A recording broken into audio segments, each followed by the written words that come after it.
শীতকাল আসলে সবারই পা ফেটে যায়, পা অনেক রাফ হয়ে যায়। তাই আমি সকাল, সকাল চলে গেলাম পেডিকিউর করতে।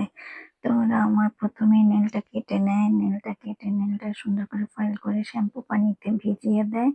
শ্যাম্পু পানিতে ভিজিয়ে দেওয়ার পরে ওরা সুন্দর করে একটা নেইল স্টিক দিয়ে আমার নেইলটাকে ক্লিন করে নেয়। নেইলের চারপাশে যত ময়লা আছে সবকিছু বের করে দেয়। নেইলের চারপাশের ময়লাগুলো, কোনার ময়লাগুলো সবকিছু বের করে নেয় ওরা। তারপরে একটা স্টোন দিয়ে আমার পায়ের গোড়ালিটাকে ভালো করে ওরা ঘষে পায়ের ফাটাগুলো দূর করে দেয়। নেইলটাকে আবার ব্রাশ দিয়ে ঘষে নেয়।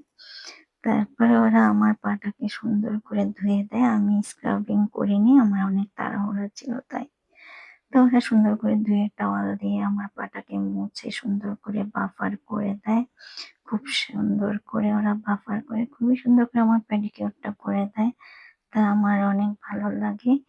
এই যে আমার পাটা অনেক সুন্দর মাসাজ দেয়। মাসাজটা এত আরামদায়ক ছিল, খুবই ভালো ছিল। পায়ের ব্যথা-ট্যাথা সব চলে গেছে আমার। মাসাজটা পেয়ে আমার খুবই ভালো লাগছে, আরাম লাগছে। আপনারাও সবাই পেডিকিউর করবেন তো পায়ে রিল্যাক্স পাবেন। এই যে আমার ফাইনাল লুক। সবাই ভালো থাকবেন। আল্লাহ হাফেজ।